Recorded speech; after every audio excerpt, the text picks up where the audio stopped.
Order, order, order in the library.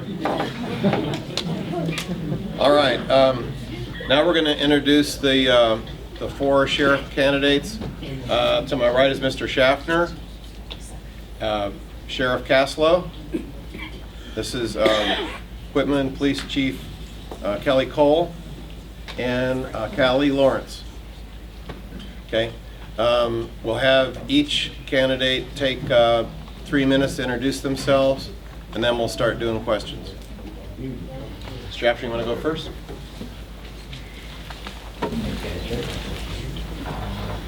Good evening, ladies and gentlemen.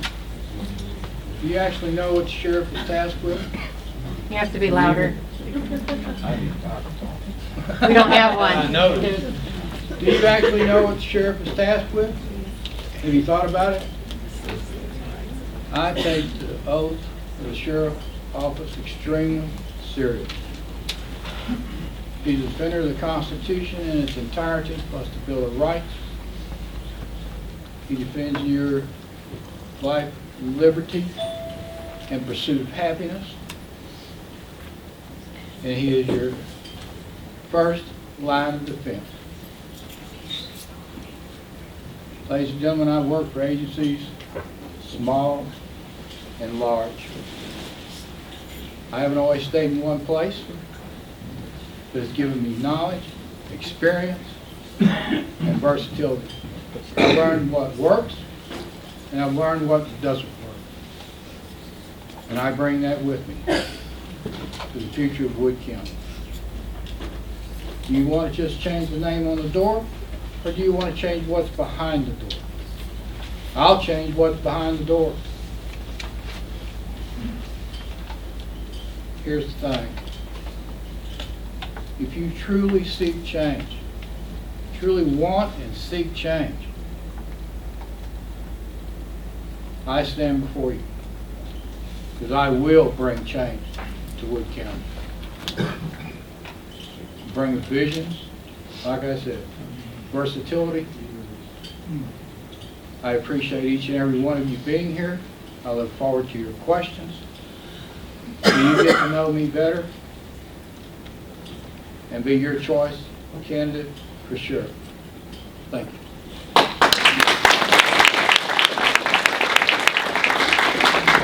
Sheriff Castloo. Well, good evening, everybody, and thank you for coming out. This is a great crowd. My name's Tom Castloo. I'm a Wood County native.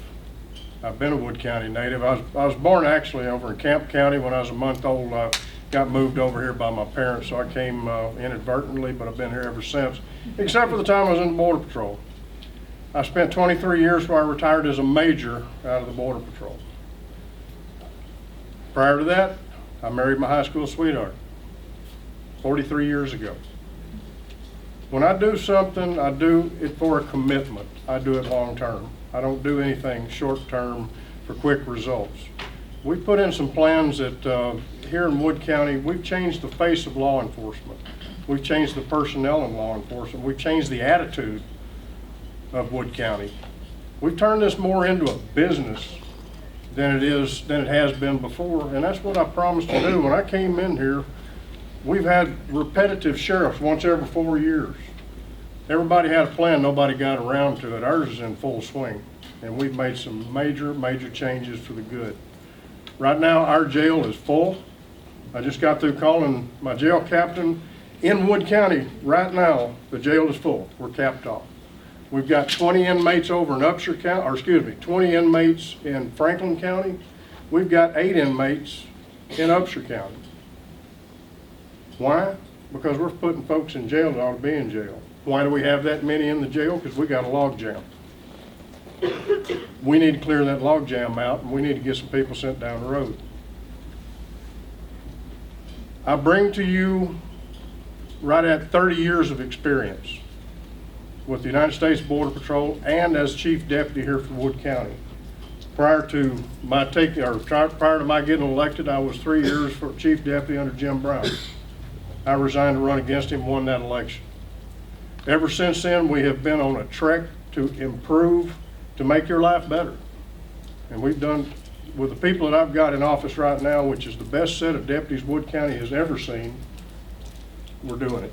We're getting things done. I hope that you've had the opportunity to meet some of them, and not on a bad, in a bad way, but sometimes that happens. We're out there, we have a total of 16 road deputies. We also have some openings. I've had some people ask me about that. But you know what? The deputies that I've got are the best. I'm not gonna hire somebody I've got a stack of resumes like this. I won't hire. Because these people are not the kind of people I'd want showing up at my house to investigate something that happened to me. So bearing that in mind, the best is what we're gonna give you. I ask for your vote. I hope you got plenty of questions to follow that up, but thank you, ladies and gentlemen. Thank you for coming.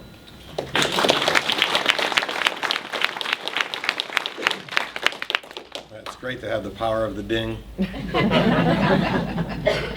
All right, next is Mr. Cole. Once again, glad to see everybody here. It's nice when you have a big audience like this. That means we've got some good questions probably coming tonight. My name's Callie Cole. I am the current chief of police here in Quitman. I've been in Wood County working law enforcement for the past 36 years. I hold a master peace officer's license. Graduated Alba Golden High School. Grew up here. This is my home. I think the world of Wood County, and I've always wanted to give to Wood County, and that's what I do. It's a great job being in law enforcement, doing things for others, and that's what all of us up here are wanting to do, is something for y'all. So you have to make a decision, who's the best candidate for this job. We've gotten lots of questions through this whole thing, and we're going to get more questions tonight, and hopefully we can answer some of that. Been a lot of tough questions, a lot of easy questions. My plan's pretty simple. We get in there and we do what we got to do. Sheriff talks about the good personnel he's got, and I appreciate that when he says that, when I know quite a few of them graduated from the police academy I teach right here in Quitman. So they've come through my door first and then gone to his, and that's great that he's been able to hire those folks and he has faith in them. And we have faith in them. We're here for you. It's just like everyone's going to tell you tonight. You know, we work for the citizens, and that's what we're out here for. You've got to make some decisions on what we are about. We'll try to explain what those things are. We're going to answer whatever we can. I've got a few points at the end I want to bring up. Don't want to waste your time with them now. That'll be when we close, you know. But I'm looking forward to any and all questions. Gosh, we've done this so many times, you try to think of everything you want time to go through. And, you know, we just keep going over the same stuff, and you try to think of something new to tell people. Well, there's not a lot of new. But once again, I'm in here, teaching an academy here in town. We've been doing that for just about 10 years. We've turned out a lot of good officers. We bring every officers in from all around. It's not just here that they come from, not just people that are in Wood County. They come from every county. And we like bringing those folks in. Once again, I've worked every aspect of this job there is to work. I worked at the sheriff's office for quite a while. Served everything from a deputy all the way up to the captain there. Overseeing the jail, overseeing dispatch, overseeing patrol, overseeing CID, criminal investigations, working on the budget, helping the sheriff that was there at the time. It's just like he said, we haven't had a steady sheriff since Bill Skinner. And I worked for Bill Skinner. He was in there for 10 years, a good man. So I think we can model some things out after that from what we've seen from him and move forward to make it work even better. I'll stop so you don't have to ring the bell. Hit that. Taking my job away.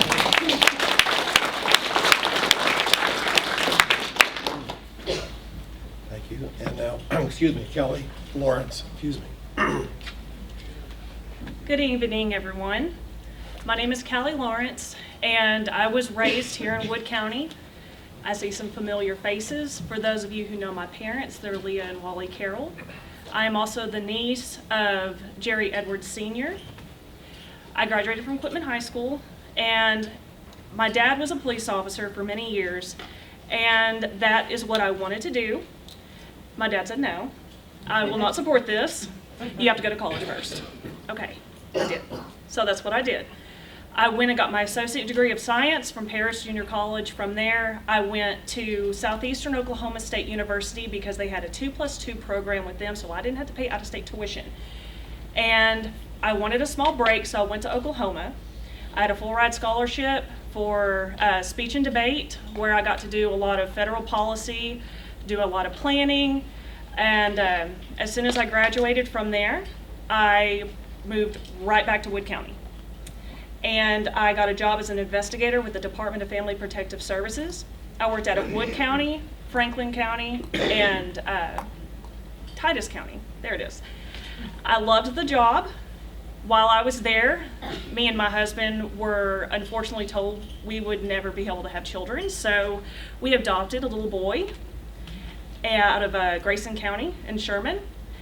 And like always, how it always works, I found out I was 8 months pregnant.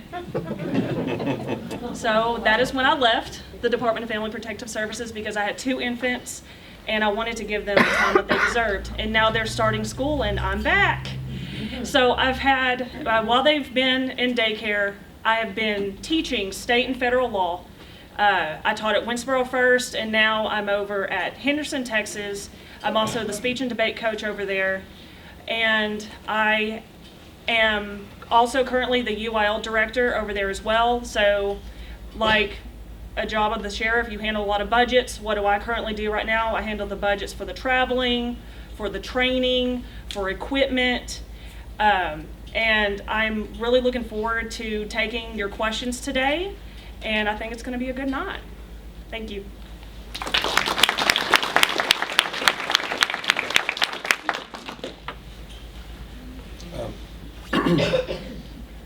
Mr. Schaffner, would you be the first to answer this question? What major difference would you make in the sheriff's department? Change, I mean. What major change would you make to reorganize the sheriff's department? I don't believe in coming in and tearing the department apart. There's no sense in that. There's good people in every department. You want to utilize the resources of the officers that are there, make some changes, maybe administratively. Here's the deal, people. We work for you. I want to do what's right. The knowledge and expertise that I bring is innovation. If we need patrol officers, then we need to find out how we can get them without taxing the taxpayers. There's grants that do this. Look at them. Try to get them improved. If it's good for me as sheriff, where these grants will pay $40,000 salary, come along 5 years, they pay 50% of it, county picks up the other 50% of their salary for 3 years. After that, you come back, they pay 25%, it's on a decreasing deal. After the 5th year, the county picks up their whole salary. If we can utilize these type of things and make these changes, we can get commissioners to pull the purse strings. If it's good for them, they'll go along with it. And they're elected officials too. That's just one thing.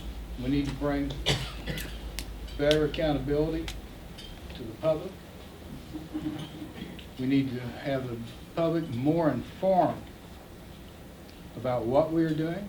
We need to know what you know. So I want to have general meetings in 5 all cities, and you can come see me, see my staff, ask your questions, see your concerns. If you know something's going on, I'm not there. Well, you know about it, I need to know about it, so we can find a resolution to it and solve the problem. Those are some of the things that I bring, along with more canines. We need active canines. When you open the door, ladies and gentlemen, they're ready to hit the ground or run. And why don't you save that for the next one? Okay, Sheriff Castloo, why don't you tell us the changes that you did make since you are the sheriff when you came into office? When I came into office, we raised the bar on our hiring. We did have a bunch of folks that came through the East Texas Police Academy that weren't good. We had some that were not good. We got rid of the people that weren't a positive for Wood County. I was on hiring boards for many, many years. I traveled all over the country doing oral hiring boards. So I know a little bit of knowledge on how to read a resume and this, that, and the other. We had gypsy cops, those that would go from place to place to place to place. They'd never stay in one place long enough to really get a good feel for them. I don't want gypsy cops. I want somebody that cares about Wood County, and that's what we did. We ended up hiring people that are established here, that want to be here, that do this job, and they do it professionally. So that's the biggest change that we made, was going in there and getting rid of the people that are doing it just because it's a job. We're doing this because people, it's to do law enforcement in this day and time, it's got to be a calling. Because every time you turn on the news, we are the only group out there that have to be right 100% of the time. If you're not, you got somebody with a video camera, and before you know it, it's out there. So what we've done is we've increased the professionalism, and we expect nothing less than professional law enforcement officers for Wood County.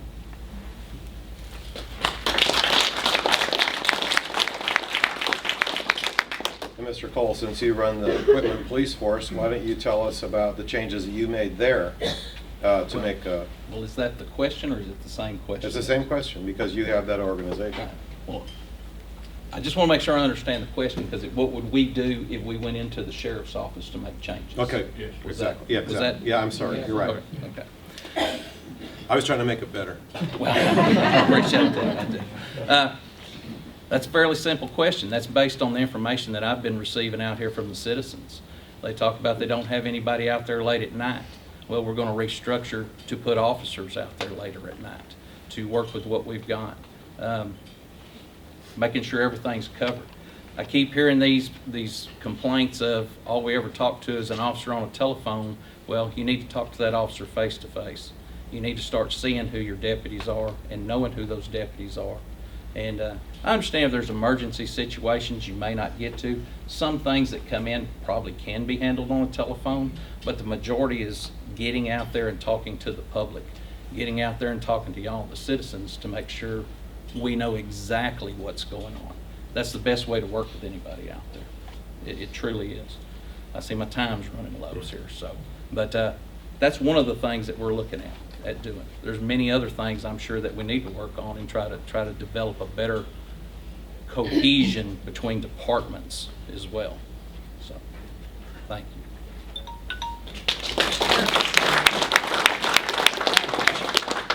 And Florence? What changes would you make? There's a lot of them, but I'm going to try to break it down as quickly as I can, because 1 minute. So, going out to the public, of course, the question I would ask people is, what issues are you seeing in Wood County? What changes do you think need to be made?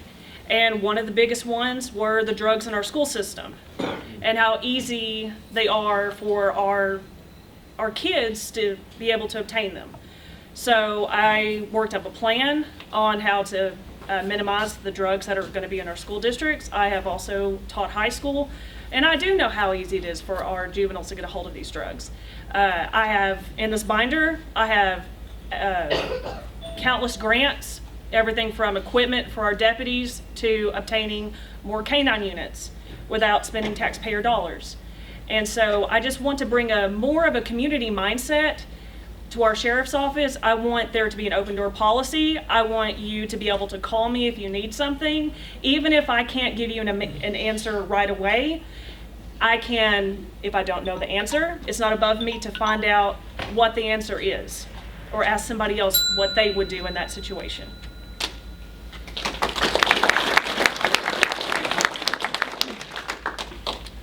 All right, let's start on the other side. Ms. Lawrence, give you another chance. So how do you define your role as a county sheriff? You're the protector of your county. With that being said, you have to be willing to communicate with your citizens. You need quarterly meetings that are held either at the sheriff's office or other places in Wood County, willing to go out and sometimes just go knocking on doors just to say, hey, going to events where our students are participating and letting them know that you're here for them. That is your job. You are there to protect them. Just like when the biggest discussion that's been brought up is the Second Amendment coming in and taking our guns. Is this going to be a problem with a female sheriff? No, it's not. I'm not taking your guns. I'm just going to say that right now. So I just think it's important to bring more communication to our county. I think that everyone needs a voice, and I'm willing to be the person to listen. And if you need something done, then I will figure out who I need to communicate your needs to make sure that it happens.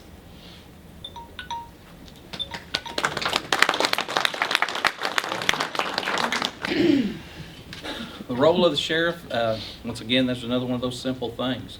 You've got a department that you're taking care of. You're taking care of not just that department, but the citizens' concerns.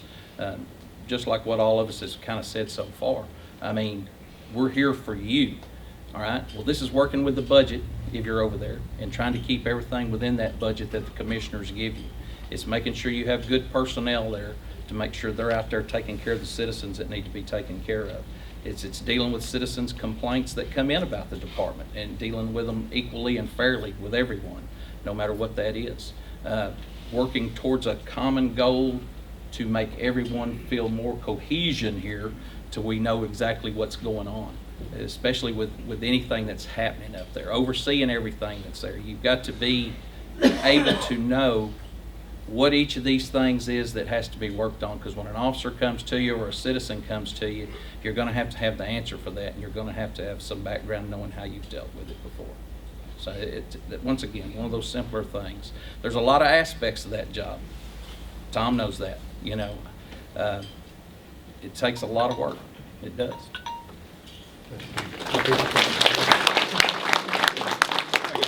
It's,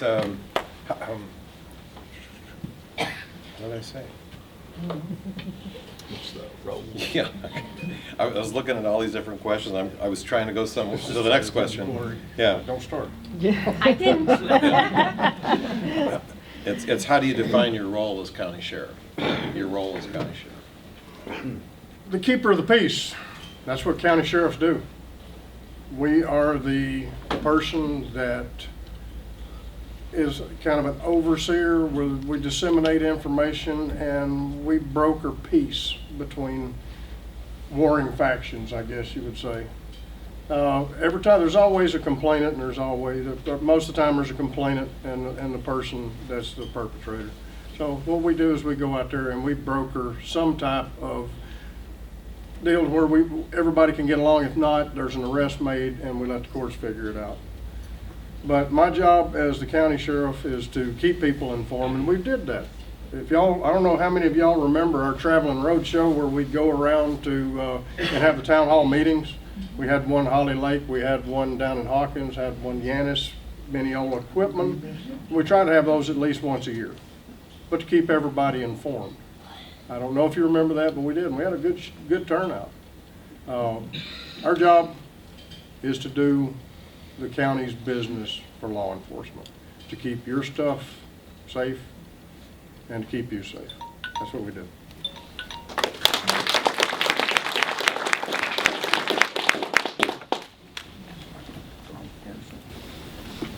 The role of the county sheriff is to oversee the budget.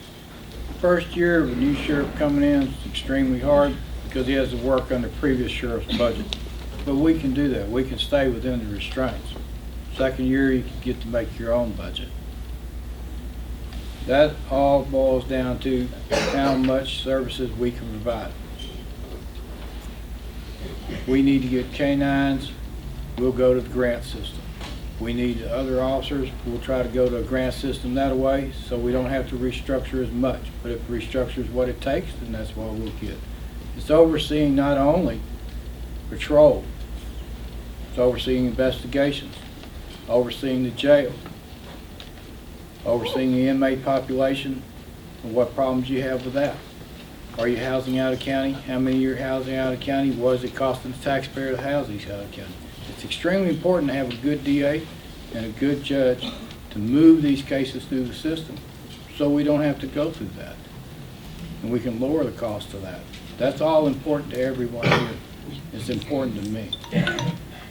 I pay taxes in this county just like everybody else. I want the biggest bang for my buck. Chief, the sheriff is the chief law enforcement officer in this county, and he's responsible for your safety and your happiness as well.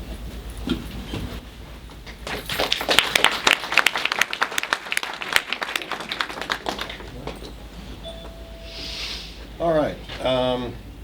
Start with Mr. Schaffner and go back the other way. Why can't we have a county patrol follow our school buses randomly, morning when loading, evening when unloading because of cars passing illegally? Everybody hear that? Okay, am I loud enough? I don't work for Wood County, so I don't know. If you want to be honest about it, I worked for another sheriff's department, that's what we did. Whenever time allowed, we followed school buses in the morning, sat on school zones, worked the school zones for safety purposes there, as well as buses and so forth, as call and time allowed. Manpower is your big issue in every department, but it can be done, and we should be able to do it. As sheriff, I'll make it a point to see that we get it done as time allows, and we have the officers as we improve the system.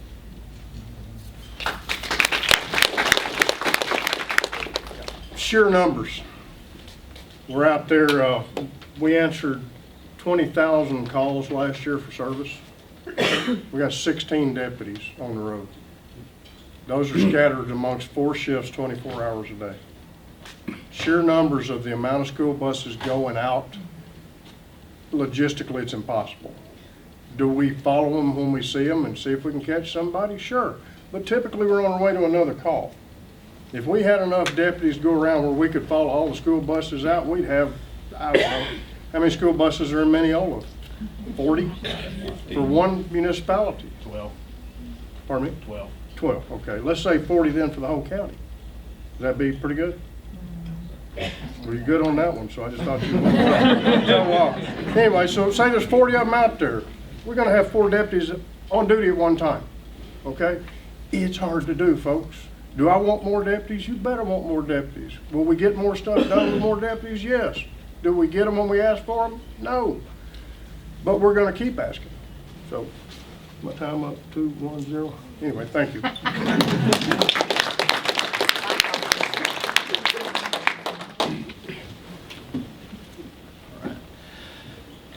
We need to be following some of these buses.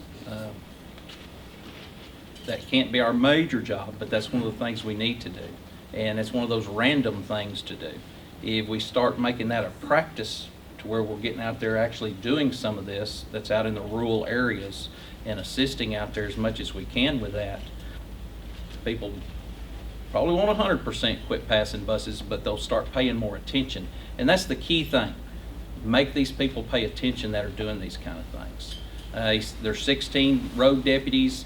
I believe at the last forum, the sheriff said there's 28 sworn over there. That's what I'm talking about, restructure the personnel as far as putting people out there where we need them, which is out on the street a lot. And taking care of situations like that, because we know some of these buses in these rural areas, they do get passed. And we need to follow up on that information as well. I know some of the buses have camera systems on them. They take pictures, and I'm sure the sheriff's office, follows up on that. I know we do here in town, and I'm sure each other agency does as well. But yeah, that's something we need to do. And we need to take care of our children that are out there.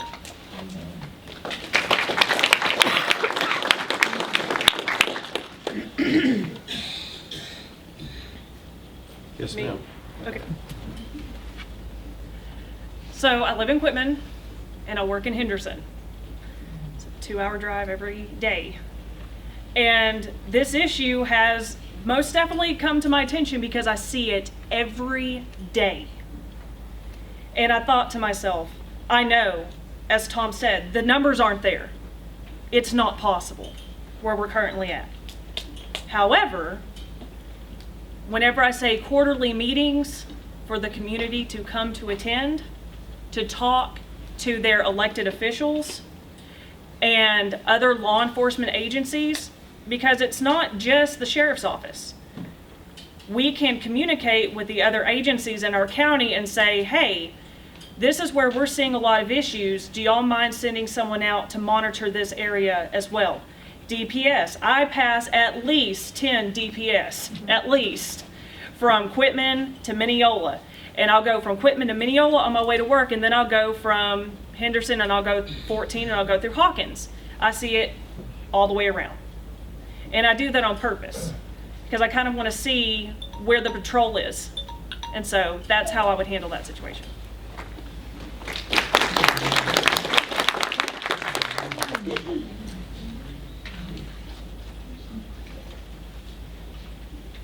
I'm going to have to do some questions here that are specific to the person. I was trying to make it so that everybody could discuss each of these issues.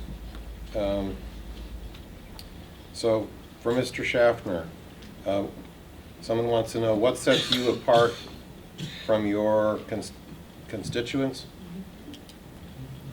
Did you mean constituents or from the competitors, candidates? It wasn't my question. Oh. I'm just basically. Oh, I thought you were going to own that bad question. No. I don't want to be set apart from my constituents. Yeah, Absolutely not. I think somebody's tried to use a good word, but let's say it's what sets you apart from your candidates here. I haven't always lived in Wood County. I've been here since 2015. Most of my law enforcement experience is around the Houston area, Fort Bend County, Peoria County, Harris County. I work for several different agencies. I work for a police department that had a chief, a sergeant, and 4 patrol officers. When you take a case with that agency, it was yours. Ladies and gentlemen, from start to finish, all the way up to court testimony if it needed to be. We learned. I learned.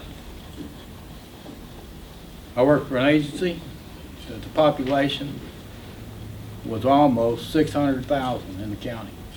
We had over 750 sworn officers, over 1,200 employees. When we ordered cars, we ordered 200 or 300 at a time, because that's what it took. I've been tasked with getting everything from a rain jacket all the way up to refurbishing the repeaters on north and south end and bringing them up to par. Equipment of all types and all phases. I know law enforcement, ladies and gentlemen. That's what sets me apart from everybody else. Thank you.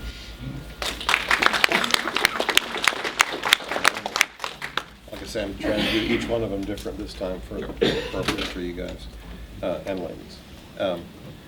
Sheriff Castloo, the question is, do you have a nonprofit?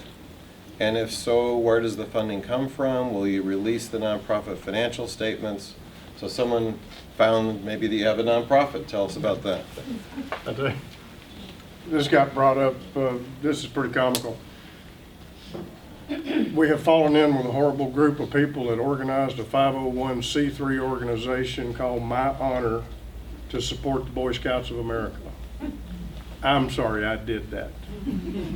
We also fell in with 3 other people that are movers and shakers here in town, and we get money from donations to help Boy Scouts to get them established, because I believe in my soul and heart of hearts that the Boy Scouts is a great organization on the wrong trail.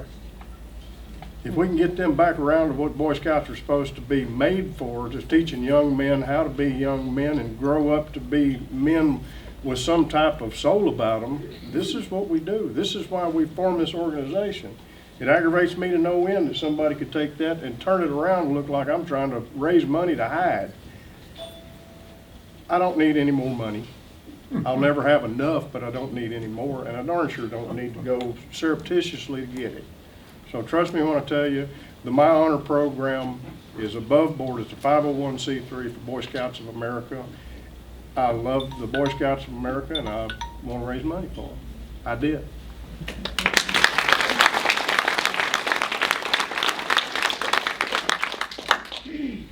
Chief Cole, when you took office in your current position, did you increase the number of deputies when you came in? No. Fairly simple, but we have increased the number of officers that we have. You do that slowly. You build towards that. Depends on what you've got going on out there. If you have a lot of things happening, then you have to have an increase. It's just like what we've kind of been talking about here. We've increased our numbers. We've gotten into another building. You know, the building we had previous would have fit in this room. It's a pretty small place. You know, we work towards that goal and trying to get us something with more space and space to grow. We've got roughly 8 folks, that's counting me. When I got there, we had basically 6. We were on a reserve program because we understand money's tight sometimes. So we try to keep at least 10 reserves on. They're not paid. They help us with the parades, the different things that go on here so that we don't have to draw from somebody else to keep things safe. But if we could put 10 more on tomorrow, you know, we would. Every agency is that way. We work with the constraints that you have. And if we needed to, we'd restructure what we have to there. So, thanks.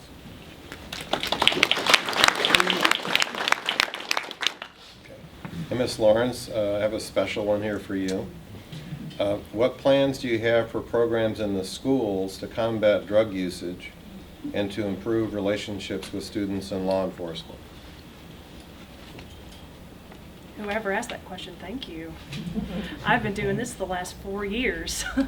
Okay, so whenever I first got hired on, they asked me to teach professional communication. So within this course, I teach law, ethics, and policy. So when we get into the law section, I can't tell you how many times teaching 9th grade through 12th grade, I get this number. You know what my daddy told me, you know what my mama told me, et cetera, et cetera. And I'm like, okay, well that's fine, but here's how you communicate with an officer. You think that you're having a bad day, you should see what they see every day. So how about you talk to them with a little bit more respect? And with that being said, programs within the school district, I am a coach. I've brought up state champions, and I'm very strict on my my drug policy. So it doesn't matter if you came up positive for this in August, I'm benching you out until the next year, even if you come up clean later. They need to be accountable for their actions.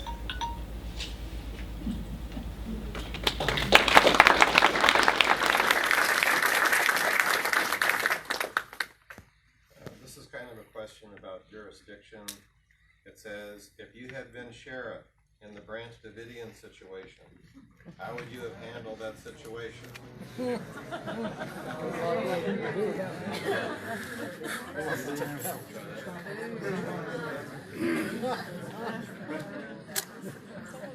Ladies and gentlemen, that's a loaded question. No positive answer to that. I wasn't there. But if you don't have any cattle on the property to begin with, why do you show up and load it down with officers and goosenecks and doolies and pull in? They already know something's up just by looking at what you're bringing to bear when you first roll up. That was an awful mess for everybody concerned. It was a mess for the Federals, it was a mess for the Branch Davidian, it was a mess for the county sheriff's office, the DPS, the state. It was messed up from the get-go. Somebody made a bad decision, a really bad decision. Y'all already know what the outcome was. People lost their lives, officers lost their lives, officers were seriously wounded. Could have been avoided. There's always step back and take another look. If you're going to fight a bull, don't fight him with a broomstick.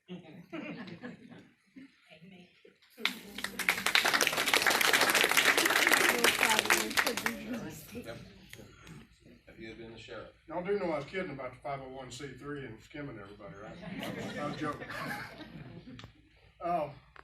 Branch Vending Compound. Hindsight is 2020. That has been looked at from so many different angles by so many organizations, but I can tell you one thing.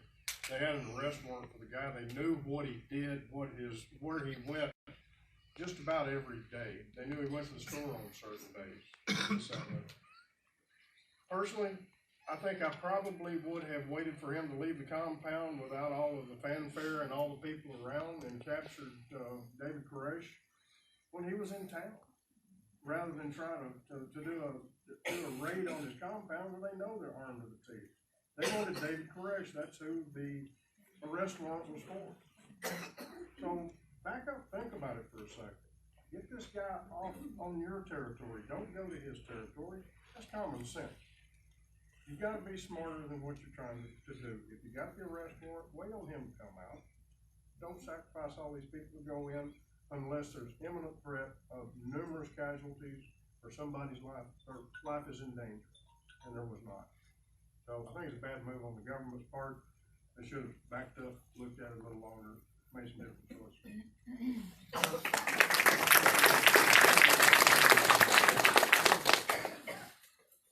Run the feds off.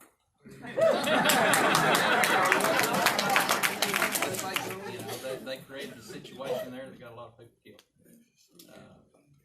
Just like everybody has said, it should have been handled a whole lot different. And now, I believe local law enforcement would have handled that very differently. They would have done just like what we here suggested. You wait for this guy to come out of there. We get the guy to go do what we need to do in that respect. This is part of the problem we keep running into, is the feds want to come in and get in the middle of something or create a situation or create a problem, and then we got to come around and clean it up. That's enough of that. Right? Just as simple as it can be.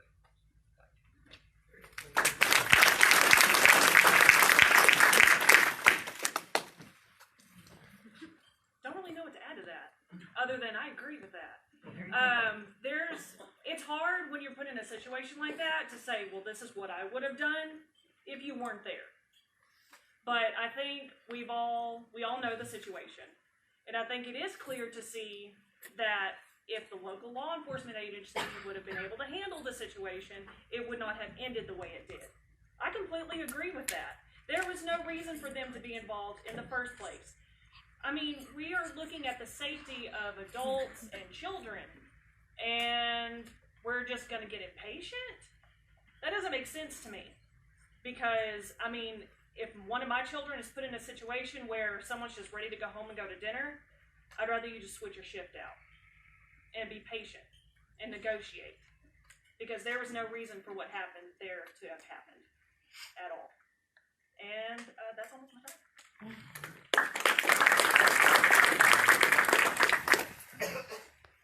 All right. Considering the size of the county that the sheriff is responsible for, and the number of deputies that we have assigned to patrol, how can citizens impact a request to double the number of deputies? I don't know if I understand that.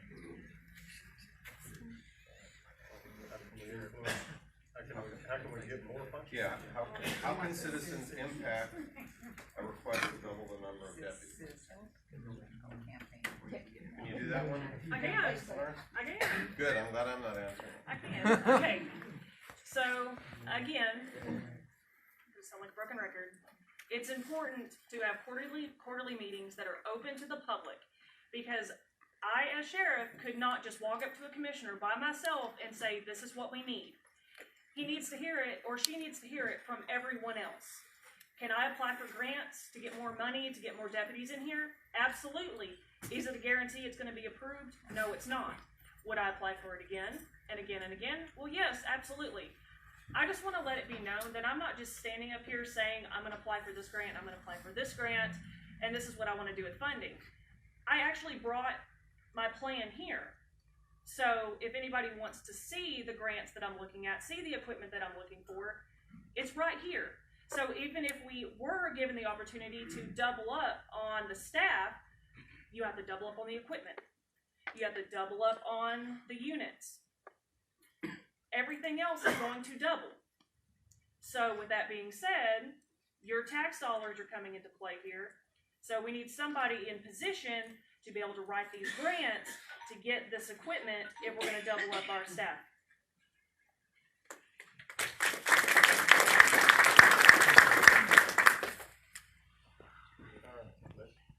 Oh, I'm sorry, Mr.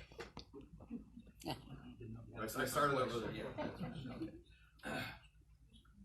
Getting the citizens involved, yes, that's one of the things that helps. But, you know, as the sheriff, you're gonna go in there and you've gotta present this stuff to the commissioner's court. Now, the citizens backing that, that's where the citizens come in. They've got to be there with you in support of you. You can meet with them, quarterly meetings, whatever you wanna have, but you gotta get everybody on that same page. You know, we've talked about that again and again. So if we're going to commissioner's court, then we fill commissioner's court with citizens. I don't mean to any offense over there, Mike. But you know, we got to go in there and we got to argue, and we got to make our point known. We have to show what we're looking for.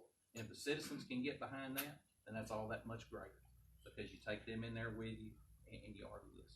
But we also have to realize there's only so many dollars to go around sometimes. And some grants are really good for this. Some grants you have to pay back. Some you have to match. Some pay themselves out. And then you have to be ready to argue with the commissioners to pick that bill up at the end of that time.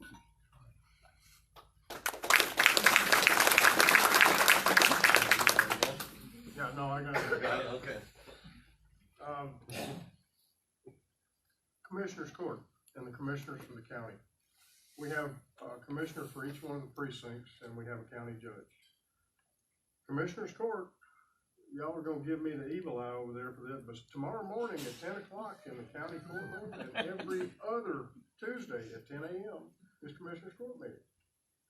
I would urge all of you to show up and see what goes on, and see what it takes to run a county, where the money goes, what's asked for, what is granted, what's denied. I did find out that a deputy, if we hired one, put him to work for 1 year, that deputy's gonna cost the county about $85,000 with the insurance, with his, with everything that comes with the deputy. And that's not counting the car and the equipment that goes with it. So when you start thinking about that and you wanna double the size and it's $85,000 a head, the commissioner's court steps in and goes, you know what, maybe we need to take a look at this and do it by the population, which they do, and they do a good job of it.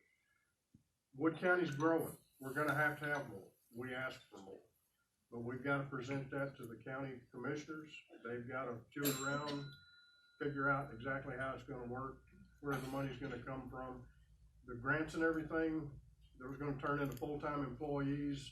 That's gonna be a hard sandwich to eat right there, because that money plays out and then the county's gotta pay for it. So it's best to fund that from the very get-go with county funds.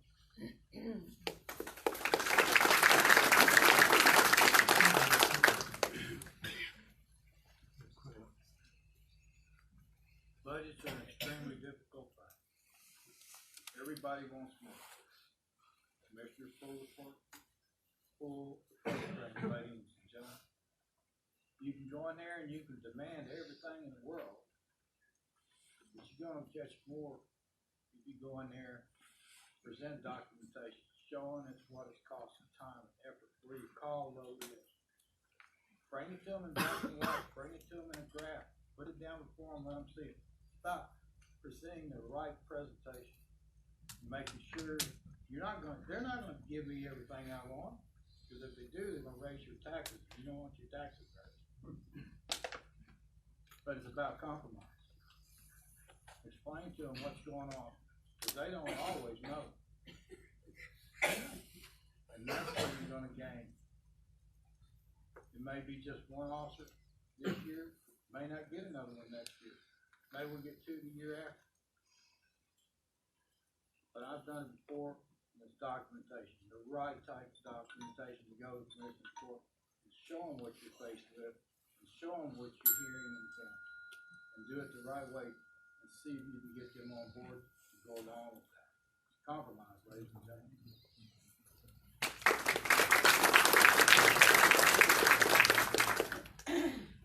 There's a question here on red flag laws, gun control laws. Everybody heard about red flag? It's the idea. It's kind of a political idea, I believe, that politicians are looking at the idea, and they've done it in many states already, where somebody suspected of being a danger is a red flag, and something should be done about that before a crime is committed. Our governor has mentioned it in writing after the school shooting in Santa Fe. His office wrote a 42-page report about it, and our lieutenant governor recently made some tease towards talking about red flag and gun controls in Texas after the shooting in the Walmart. And it seems that we're like one crazy shooter away from that kind of activity. So the question for all is, if the state were to take some action in terms of red flag laws, how would you deal with it as governor of our county? Not governor. Sure. I'm after that governor. Mr. Schaffner. Good question. I hope I got a good answer. Red flag laws are being kicked around not only in the state of Texas, but in other states as well. My concern over red flag law is, do they get it right? Do they do it right? Do they get it right to begin with, where it doesn't unnecessarily take somebody's rights away? If that's the case, if they can get it right, I don't have a whole lot of problem with it. Like I said, my concern is they better make sure they get it right. Because if they red flag the gentleman back there in the red cap, and they were wrong, they've taken his rights. They violated his Second Amendment rights. So they better get it right the first time. How we'll handle that on a county basis, on a deal, we'll just have to work through it. It's gonna take legislation, it's gonna take attorneys. So this just isn't gonna happen.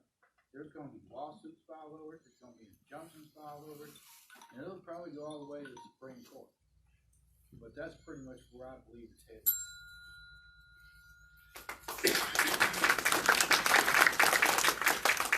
Depriving someone of their God-given rights by a politician that swear he's doing the right thing for you is the wrong thing.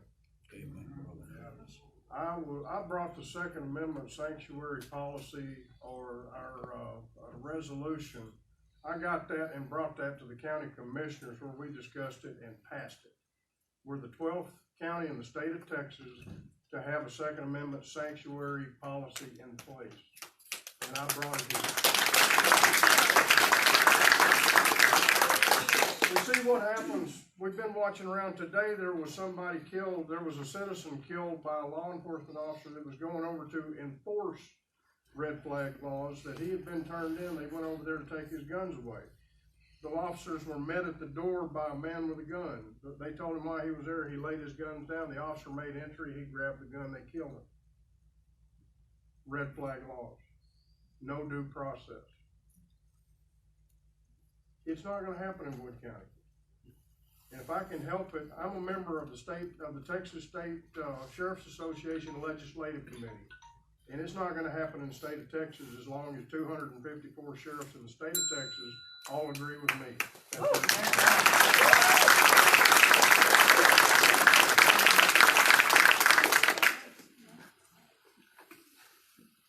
Said this before, we don't need any red flag laws. We don't need any more federal intrusion than what we've got already. Yes. Okay? The best way to counteract this is y'all. Okay? You know who's running for what. You know how they represent what they're out there representing, so you vote. Okay? So we put a stop to it right there. If that doesn't work, then we come together as Wood County citizens and we do what we have to put a stop there. You know, I've said this before, you know, if somebody wants to pass something and say, oh, we're coming after guns, well, we're fixing to deputize everybody here. Because that shit ain't gonna happen. Sorry, that's just not gonna happen. And, we move forward with this. But once again, the best way to stop it is to pay attention to the politicians that are running and make sure you're making the right decisions when you cast your ballot for those folks down there in Austin. Okay? And y'all know who they are. Thank you.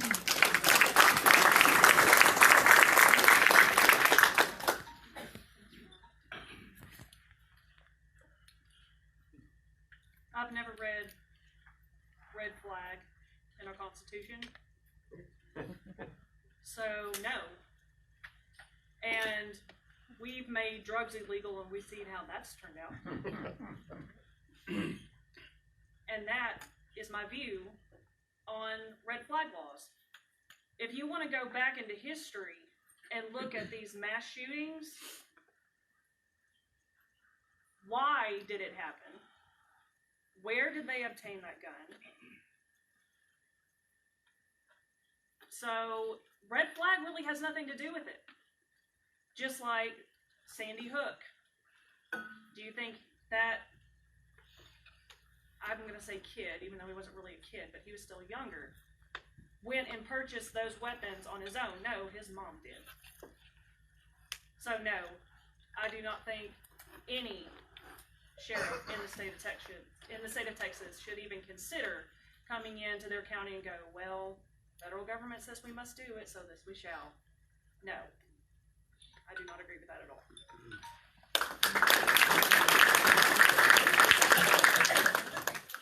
Okay, so we're doing pretty good on time, and we can start the closing statements by each person. But before we do that, I just wanted to acknowledge people who are in office today that are serving the county. So could those people in office, I see Constable Dixon, please stand up, and Justice of the Peace, Tony Gilbert, and anybody else? Mr. Commissioner is back there, Mr. Holland, and Mr. Simmons. Just want to recognize them.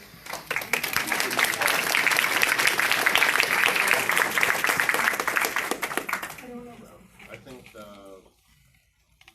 maybe the other constable was guarding the door.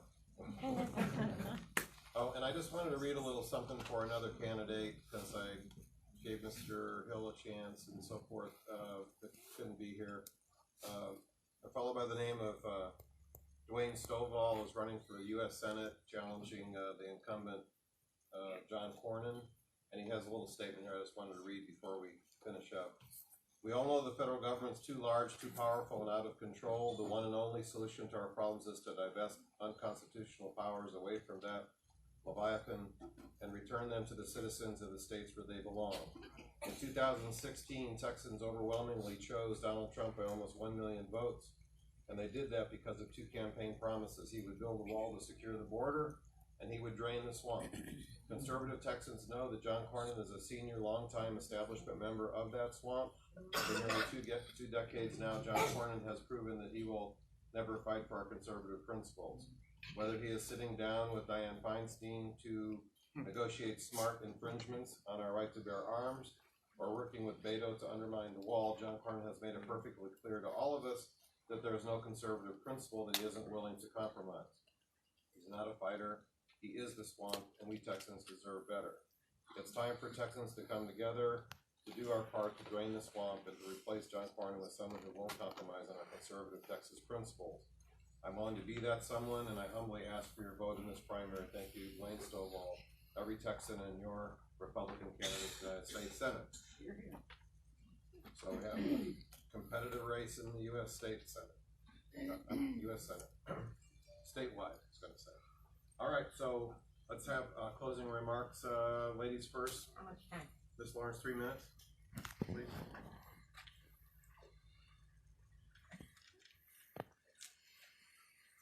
Thank you everyone for coming out today.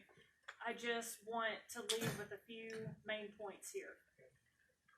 I'm coming to you today with a community mindset because I feel that this is your home and you should be able to walk into the sheriff's office when you have a question for the sheriff. I feel like there should be meetings that are available to you to come out and express your opinion, even if it's writing it on a note card. This is your home. It needs to be what you want it to be. And I want to be the person that you do not feel intimidated to call if you have a question. I want to be the person that the deputies can come to and say, do you have any other trainings available for us? What do you want us to do? How can we improve? How can we up our license? This is so important for many reasons, because when the deputies are comfortable where they're at, they're serving you. Again, anybody is more than welcome to come and look at my binder at any given time. All of my grants are not in here, but the majority of them are. Going out to the public, I even had multiple people come to me about animal shelters. And even though that is not something that would come out of the sheriff's budget, I did come up with some grants for that particular thing. So if you have any questions, don't hesitate to ask. My stuff is going to be over here in the back whenever I'm done. And thank you all for coming today. Mr. Schaffner, why don't you go next? Let's shake it up a little. Get the end. Ladies and gentlemen, I've served most of my life on the streets of the communities and the county roads for the public where I serve. I've done just about everything there is. I've been shot at twice. It's not fun. It all gets deadly serious in my career. I've been in patrol. I've been in CID. I've been in ID, running highway interdictions. I've been everything from a corporal up to an acting chief, former chief of police. I know budgeting. I know police management. I've walked jail floors. I was an advanced jailer certificate. I know what goes on back there. Y'all have no idea. Here's the deal. I want what's good for the public. That's why I'm standing up here. I want to do what's right by you.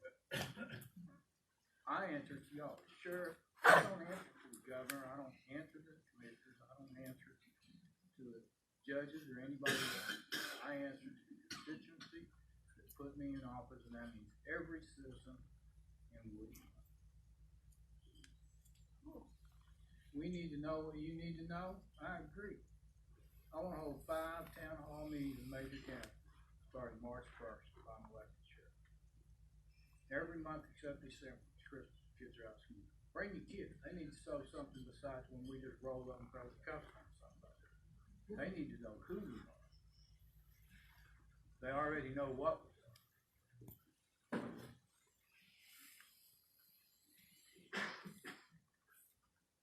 Y'all people are extremely important. The biggest decision you're fixing to make in this primary republic is right here, sitting at this table. Everybody has a vision of what they want to bring Wood County and its citizens into the future. You want to walk across the door, walk across the street, change the name on the door, or you want to actually change what goes on behind the door? If true change is what you want and what you see, I am that change. And I ask for your support and your vote. And I'm James Schaffner. I'm running the sheriff's Wood.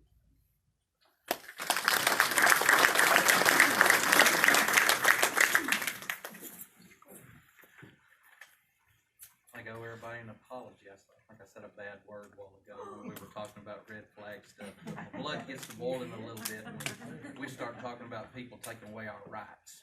You know, we start talking about the Constitution and some of those things that a lot of folks have fought for. Okay, so I do apologize for that. Once again, my name's Kelly Cole. Yes, I got some plans. We talk about reconstruction of personnel, but we also talk about following some of these buses and stuff like that. You know, we work those in where we can. Those are one of the things we want to do. Another idea I have is something fairly simple. Bring back the sheriff's posse. We had that over there at one time. It was a very beneficial thing for the sheriff's department. It helped quite a bit. It gives us a little bit of manpower there. Now, these are not certified officers that are going out there, but they could get certified if they wanted to. But they help with different things. We have a lost child out there we need to look for. Those are folks that can help us. They can bring something to the table to give us some assistance, whether it's horses, ATVs, whatever it may be. That's one of the things that helps us a lot. Holding something called a Citizens Academy.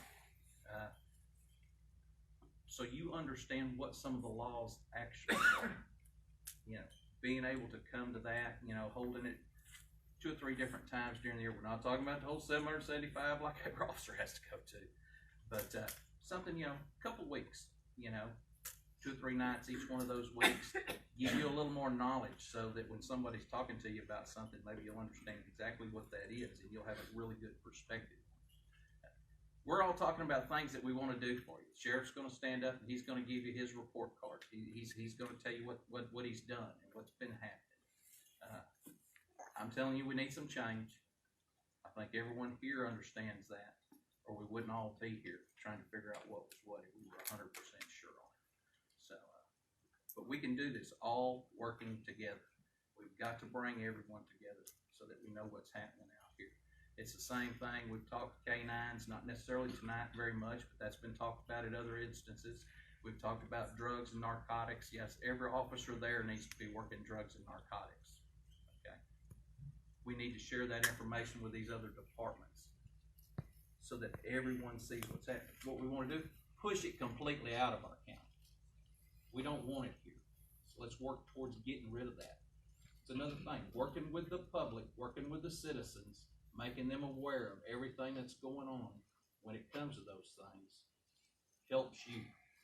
That helps us to be sure we know what we're doing. I'm not talking about telling you details on a drug case. I'm talking about education, making sure everyone knows what they're looking for when they go out here and they see something, so it makes it a little easier to report back to us and tell us exactly what's there. Once again, Kelly Cole, I'm number 1 on the ballot and number 1 for Wood County, number 1 for all the citizens here. Thank you.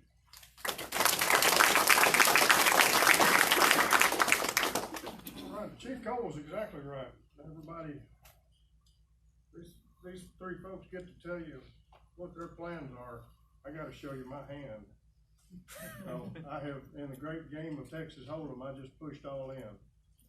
Folks, I am running for sheriff for a 2nd term because this is my home. This is where I want to stay. I came back here.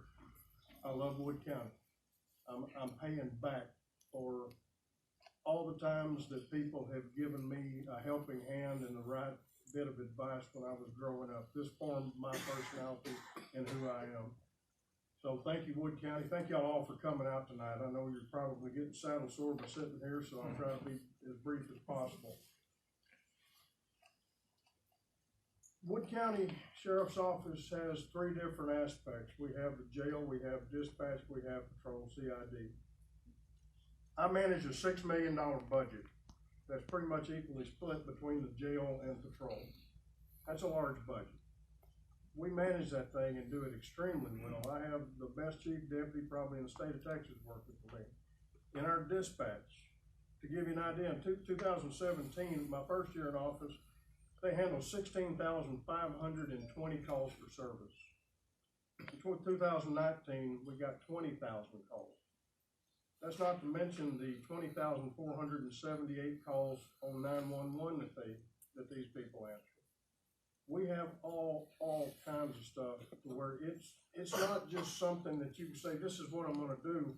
When you get there, you got to figure out how you're going to do it, the manner you're going to do it, the people you need to do it, and get it done. And we've done that. We have given Wood County the most professional group of men and women that Wood County has ever seen in law enforcement officers. We've got the most diverse. We've got both of our lieutenants over the jail and patrol females. We have the largest population. We have Hispanics. We have males and females, we have got a cross-section of the county, and they're all very, very professional, top-notch people. I have been told about that we need more training. Well, let me give you an idea. The total training for the 2017-2019, we've given 5,258 hours of training to our deputies. The state requires 40 hours in a 2-year cycle. We've given 5,258. So there's 28 deputies did that. That's 187 hours per deputy. But that not only includes that, but that's specialized training as well. We did hire an undercover guy. Our undercover guy outperformed any kind of K-9s we could possibly have. We made numerous arrests, and these arrests are the type that stick. These are the big ones. This is organized crime. As far as not playing well together, I want to dispel that rumor. They say that we don't do well with other agencies. Well, just so happens that last year we backed up other agencies 543 times. Do the math. I'm here to continue what I'm doing. I ask for your vote. We've got a special thing going. I want to keep doing it. So I ask for your vote. Starting February the 18th, March the 3rd is primary. Thank you.